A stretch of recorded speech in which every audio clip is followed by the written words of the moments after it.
Hare Krishna. We are continuing with our reading from the teachings of Queen Kunti. The teachings of Queen Kunti was written by His Divine Grace, A.C. Bhaktivedanta Swami Prabhupada, and published by the Bhaktivedanta Book Trust. Today we will be reading from chapter 12, which is entitled Bewildering Pastimes. We will start with the Sanskrit verse.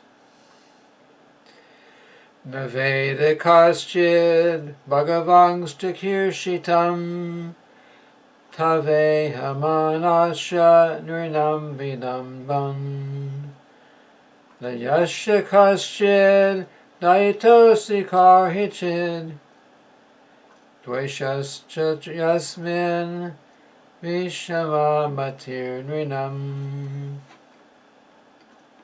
Translation. O Lord, no one can understand your transcendental pastimes, which appear to be human, and so are misleading. You have no specific object of favor, nor do you have any object of envy. People only imagine that you are partial. So this verse is from the Srimad Bhagavatam, 1st Canto, Chapter 8, text number 29. The Lord's mercy upon the fallen souls is equally distributed. He has no one as a specific object of hostility. The very conception of the personality of Godhead as a human being is misleading.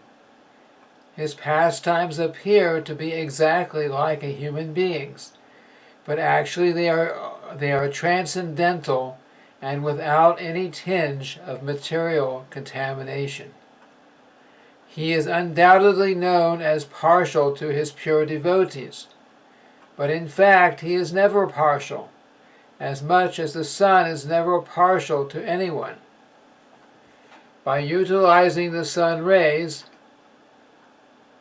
sometimes even the stones become valuable, whereas a blind man cannot see the sun, although there are enough sun rays before him. Darkness and light are two opposite conceptions, but this does not mean that the sun is partial in distributing its rays.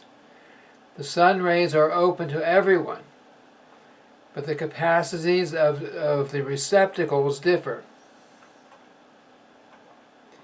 Foolish people think that devotional service is flattering the Lord to get special mercy. Factually, the pure devotees who are engaged in the transcendental loving service of the Lord are not a mercantile community. A mercantile house renders service to someone in exchange for values. The pure devotee does not render service unto the Lord for such exchange, and therefore the full mercy of the Lord is opened for him. Suffering and needy men, inquisitive men, or philosophers make temporary connections with the Lord to serve a particular purpose. When the purpose is served, there is no more relation with the Lord. A suffering man, if he is pious at all, prays to the Lord for his recovery. But as soon as the recovery is over, in most cases, the suffering man no longer cares to keep any connection with the Lord. The mercy of the Lord is open for him, but he is reluctant to receive it. That is the difference between a pure devotee and a mixed devotee. Those who are completely against the service of the Lord are considered to be in abject darkness. Those who ask for the Lord's favor only at the time of necessity are partial recipients of the mercy of the Lord, and those who are cent per cent engaged in the service of the Lord are full recipients of the mercy of the Lord. Such partiality in receiving the Lord's mercy is relative to the recipient, and it is not due to the partiality of the all-merciful Lord. When the Lord descends on this material world by his all-merciful energy, he plays like a human being, and therefore it appears that the Lord is partial to his devotees only. But that is not a fact. Despite such an apparent manifestation of partiality, his mercy is equally distributed. In the battlefield of Kurukshetra, all persons who died in the fight before the presence of the Lord got salvation without the necessary qualifications, because death before the presence of the Lord purifies the passing soul from the effects of all sins, and therefore the dying man gets a place somewhere in the transcendental abode. Somehow or other, if someone puts himself open in the sun rays, he is sure to get the requisite benefit both by heat and by ultraviolet rays. Therefore, the conclusion is that the Lord is never partial. It is wrong for people in general to think of him as partial. The Lord says in the Bhagavad Gita, Paritranaya sadhunam vinashaya chatuskritam dharma sangstapanartaya sambhavami yuge yuge. Quote, in order to deliver the pious and to annihilate the miscreants, as well as to re-establish the principles of religion, I invent myself millennium after millennium. End quote. When God incarnates, he has two missions: to vanquish the demons and to deliver the sadhus, the faithful devotees. The word sadhunam, which means saintly persons, refers to devotees. It has nothing to do with worldly honesty or dishonesty, morality or immorality. It has nothing to do with material activities. Sometimes we may think that the word sadhu refers to a person who is materially good or moral, but actually the word sadhu refers to one who is on the transcendental platform. A sadhu, therefore, is a devotee, because one who engages in devotional service is transcendental to material qualities. Sagunan samatikjaitan. From the Bhagavad Gita, chapter 14, verse 26. Now the Lord comes to deliver the devotees. Paritranaya sadhunam. Bhagavad Gita 4.8. But it is clearly stated in Bhagavad Gita 14.26 that a devotee transcends the material qualities. Sagunan samatijaitan.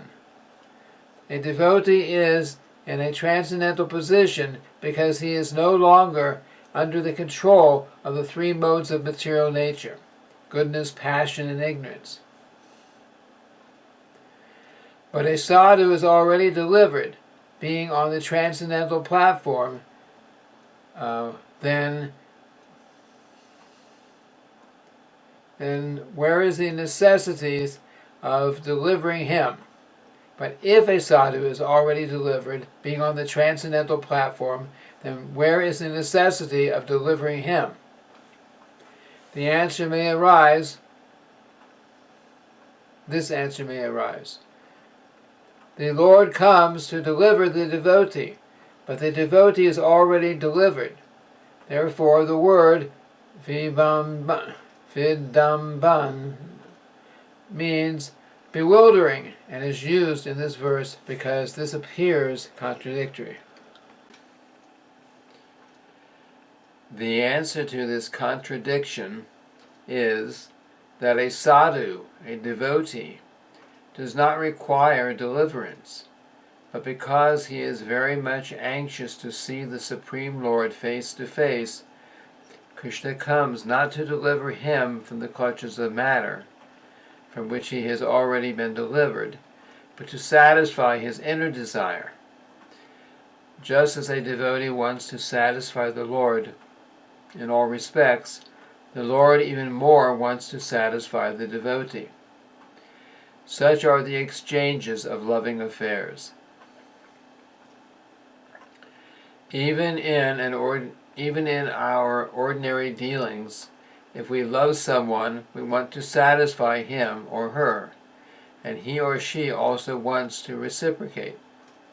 So if the reciprocation of loving affairs exists in the material world, in what an elevated way must it exist in the spiritual world?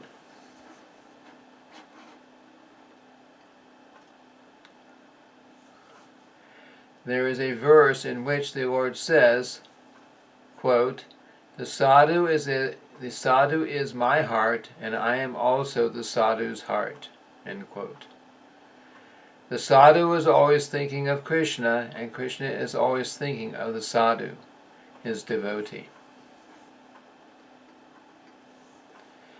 The appearance and disappearance of the Lord within the material world are called Chakirshitam, pastimes. It is Krishna's pastime that he comes. Of course, when the Lord comes, he has some work to perform, to protect the sadhu and kill those who are against the sadhu. But both of these activities are his pastimes. The Lord is not envious. The killing of the demons is also a display of his affection. Sometimes we may punish our children by giving them a very strong slap because of love. Similarly, when Krishna kills a demon, this killing is not on the platform of material jealousy or envy, but on the platform of affection. Therefore, it is mentioned in the Shastras, the Vedic literature, that even the demons killed by the Lord attain immediate salvation. Putana, for example, was a demoniac witch who wanted to kill Krishna.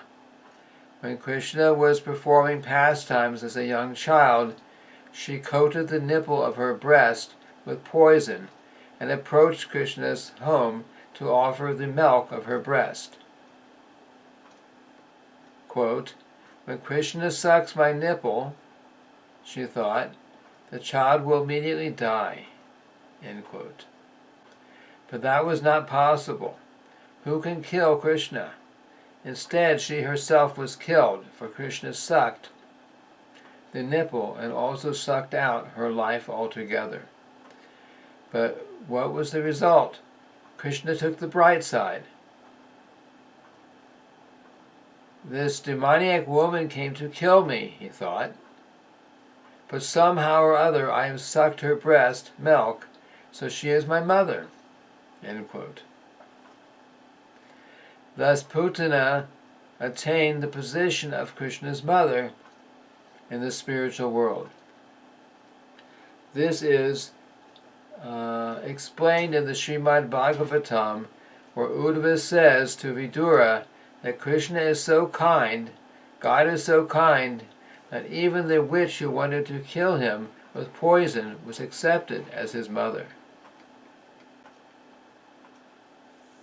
Since Krishna is such a kind God, he said, whom else shall I worship but Krishna? Kunti Devi says, Nayasya kaschid dayita. The word dayita means favor. Krishna favors no one. Dveshas cha. And no one is his enemy. We expect some benediction or profit from a friend and harmful activities from an enemy. But Krishna is so perfect that no one can harm him nor can anyone give him anything. So who can be his friend or enemy? Na yasha kaschid daito sti. He does not need anyone's favor. He is complete.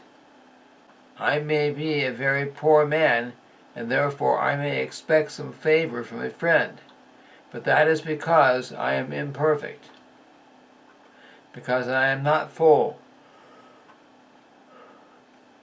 because I am deficient in so many ways. I am always needy, and therefore I want to create some friend, and similarly I hate an enemy. But since Krishna is the Supreme, no one can harm Krishna, nor can anyone give Krishna anything. Why then are we worshipping Krishna in the temple by offering Krishna so many comforts, dressing him, decorating him, giving him nice food? We should try to understand that Krishna does not need our offerings of nice garments, flowers, or food. But if we give such offerings to Krishna, we shall benefit. Thus it is Krishna's favor that he accepts such offerings. If one decorates oneself, one's reflection in a mirror will also be decorated. Similarly, since we are reflections of Krishna, if we decorate Krishna, we also shall be decorated. In the Bible it is said that man was made in the image of God, and this means that we are reflections of God's image.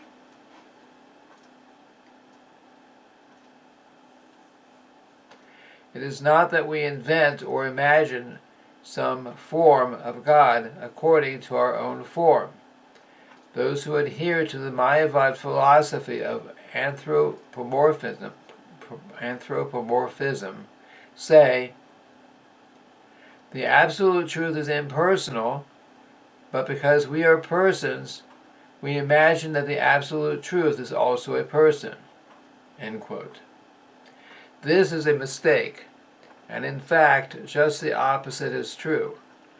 We have 2 hands, 2 legs, and a head because God Himself has these same features. We have personal forms because we are reflections of God. Furthermore, we should philosophically understand that if the original person benefits, the reflection also benefits. So if we decorate Krishna, we also should be decorated. If we satisfy Krishna, we shall become satisfied. If we offer nice foods to Krishna, we shall also eat the same food. Those who live outside of the temples of Krishna consciousness may never have imagined such palatable food as the food we are eating, the food that we are offering to Krishna. But because it is being offered to Krishna, we also have the opportunity to eat it. So we should try to understand Krishna in all respects, and then we shall be satisfied in all respects.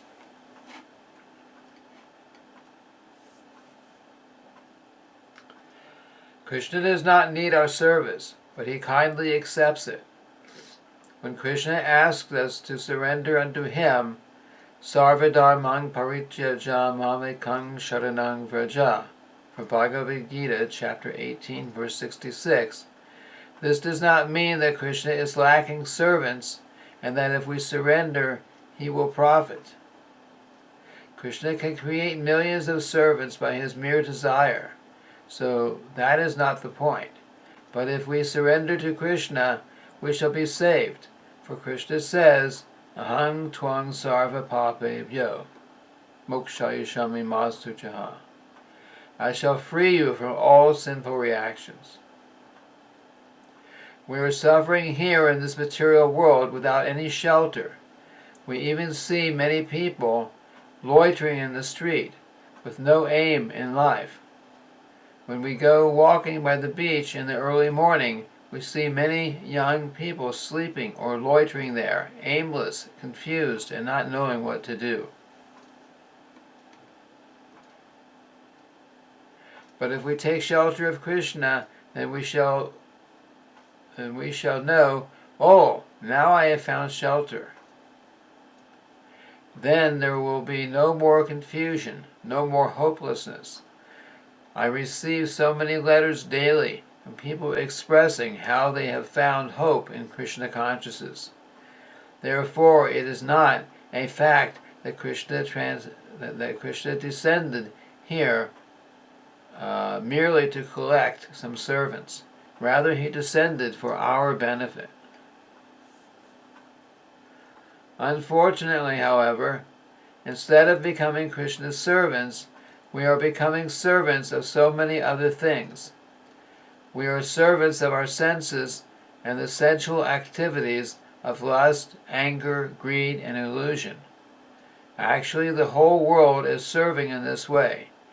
But if we engage our senses in the service of Krishna, we shall no longer be servants of the senses, but masters of the senses.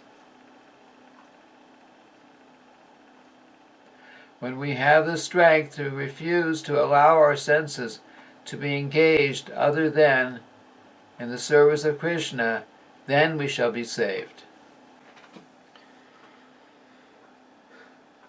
Here, Kunti Devi says, quote, "Your appearance in this material world is misleading, bewildering," end quote.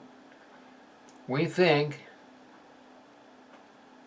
Krishna has some mission, some purpose, and therefore he has appeared. No, it is for his pastimes that he appears. For example, sometimes a governor goes to inspect a prison. He gets reports from the prison superintendent, so he has no business going there. But still he sometimes goes, thinking, let me see how they are doing.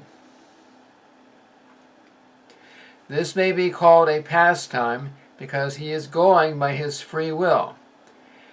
It is not that he has become subject to the laws of the prison. But still a foolish prisoner may think, oh, here the governor is also in prison, so we are equal.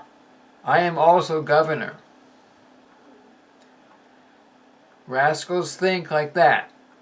Because Krishna has descended as an avatar, they say, I am also an avatar.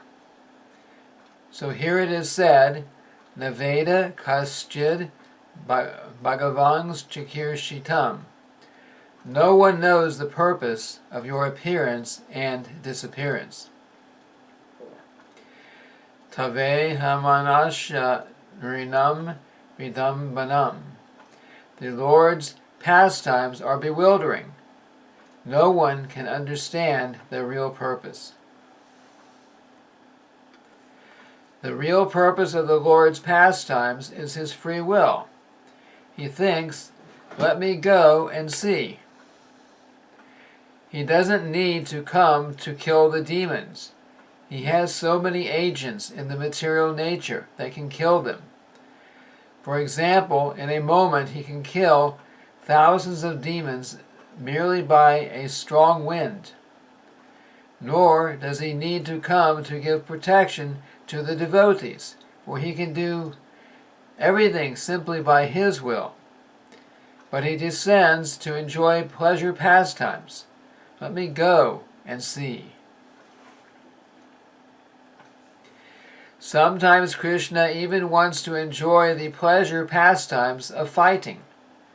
The fighting spirit is also in Krishna. Otherwise, wherefrom have we gotten it? Because we are part and parcel of Krishna, all the qualities of Krishna are present in minute quantity within us. We are samples of Krishna. Wherefrom do we get the fighting spirit? It is present in Krishna. Therefore, just as a king sometimes engages a wrestler to fight with him, Krishna also engages living entities to engage in fighting. The wrestler is paid to fight with the king. He is not the king's enemy. Rather, he gives pleasure to the king by mock fighting. But when Krishna wants to fight, who will fight with him? Not any ordinary. If a king wants to practice mock fighting, he will engage some very qualified wrestler. Similarly, Krishna does not fight with any ordinary, but rather with some of his great devotees. Because Krishna wants to fight, some of his devotees come down to the material world to become his enemies and fight with him. For example, the Lord descended to kill Hiranyakashipu and Hiranyaksha. Should we think that these were ordinary living entities? No, they were the great devotees Jai and Vijay who came to this world because Krishna wanted to fight. In the Vaikuntha world, the spiritual world, there is no possibility of fighting because everyone there engages in Krishna's service. With whom will he fight? Therefore he sends some devotee in the garb of an enemy and comes here to this material world to fight with him. At the same time, the Lord teaches us that becoming his enemy is not very profitable and that it is better to become his friend. Kunti Devi therefore says, Naveda kaschid bhagavans chikirshitam. No one knows the purpose of your appearance and disappearance. Tave hamanasya nirinam vidambanam. You are in this world just like an ordinary human being, and this is bewildering. Because Krishna sometimes appears like an ordinary man, people sometimes cannot believe or understand his activities. They wonder, how can God become an ordinary person like us? But although Krishna sometimes plays like an ordinary person, in fact he is not ordinary, and whenever necessary he displays the powers of God. When 16,000 girls were kidnapped by the demon Bhomasura, they prayed to Krishna, and therefore Krishna went to the demon's palace, killed the demon, and delivered all the girls. But according to the strict Vedic system, if an unmarried girl leaves her home, even for one night, no one will marry her. Therefore, when Krishna told the girls, "Now you can safely return to your father's homes," they replied, "Sir, if we return to the homes of our fathers, what will be our fate? No one will marry us because this man kidnapped us." "Then what do you want?" Krishna asks. The girls replied, "We want you to become our husband."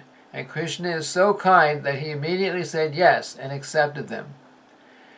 Now, when Krishna brought the girls back home to his capital city, it is not that each of the 16,000 wives had to wait 16,000 nights to meet Krishna. Rather, Krishna expanded himself into 16,000 forms, constructed 16,000 palaces, and lived in each palace with each wife. Although this is described in the Srimad Bhagavatam, rascals cannot understand this. Instead, they criticize Krishna. He was very lusty, they say. He married 16,000 wives. But even if he is lusty, he is unlimitedly lusty. God is unlimited. Why 16,000? He could marry 16 million and still not reach the limits of his perfection. That is Krishna. We cannot accuse Krishna of being lusty or sensuous. No. There are so many devotees of Krishna, and Krishna shows favor to all of them. Some ask Krishna to become their husband, some ask Krishna to become their friend, and some ask Krishna to become their son, and some ask Krishna to become their playmate. In this way, there are millions and trillions of devotees all over the universe, and Krishna has to satisfy them all. He does not need any help from these devotees, but because they want to serve him in a particular way, the Lord reciprocates. These 16,000 devotees wanted Krishna as their husband, and therefore Krishna agreed. Thus Krishna may sometimes act like a common man, but as God he expanded himself into 16,000 forms. Once the great sage Narada went to visit Krishna and his wives. Krishna has married 16,000 wives, he thought. Let me see how he is dealing with them. Then he found Krishna living differently in each of the 16,000 palaces. In one palace he was talking with his wife, in another he was playing with his children, in another he was arranging for the marriage of his sons and daughters, and in this way he was engaged in varied pastimes in all the 16,000 palaces. Similarly, in his childhood, Krishna played just like an ordinary child, but when his mother, Yashoda, wanted him to open his mouth so that she could see whether he had eaten dirt, within his mouth he showed her all the universes. This is Krishna. Although he plays just like an ordinary human being, when there is need, he shows his nature as God. To give another example, Krishna acted as a chariot driver of Arjuna. But when Arjuna wanted to see Krishna's universal form, Krishna immediately showed him a cosmic form with thousands and millions of heads, legs, arms, and weapons. This is Krishna. Krishna is completely independent, and he has no friends or enemies, but he plays for the benefit of both his friends and enemies, and when he acts for the benefit of either, the result is the same. That is Krishna's absolute nature. So this is the reading of the teachings of Queen Kunti, chapter 12, entitled Bewildering Pastimes. Thank you very much. Hare Krishna.